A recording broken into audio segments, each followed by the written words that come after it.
Dear Miss, writing this letter at the moment of having finally concluded that it will be impossible to achieve a lasting peace in Europe, not for us, not for future generations, without the final shattering of England and her destruction as a state. As you well know, I long ago made the decision to carry out a series of military measures to achieve this goal. The closer the hour of a decisive battle, however, the larger the number of problems I face.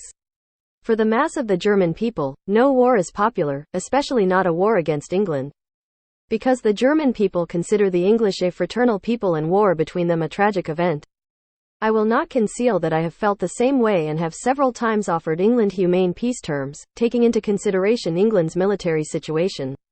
However, insulting replies to my peace proposals and the continuing expansion by the English of the field of military operations with the obvious intention of drawing the entire world into war persuade me that there is no other way out of this situation except for an invasion of the Isles and the decisive destruction of that country.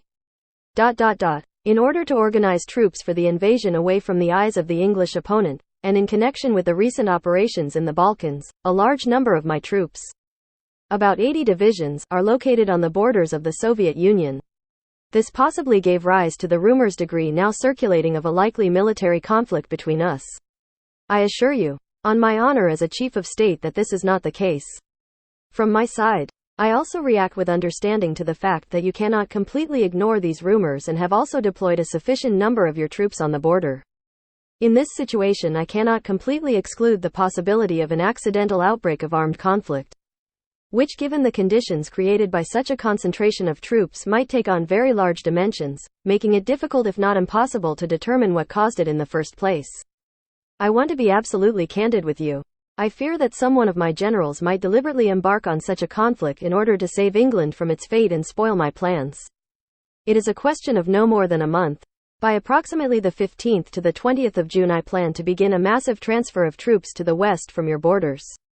In connection with this, I ask you, as persuasively as possible, not to give in to any provocations that might emanate from those of my generals who might have forgotten their duty. And, it goes without saying, try not to give them any cause. If it becomes impossible to avoid provocation by some of my generals, I ask you to show restraint. To not respond but to advise me immediately of what has happened through the channel known to you. Only in this way can we attain our mutual goals, on which, it seems to me, we are clearly in agreement. I thank you for having agreed with me on the question known to you, and I ask you to forgive me for the method I have chosen for delivering this letter to you as quickly as possible.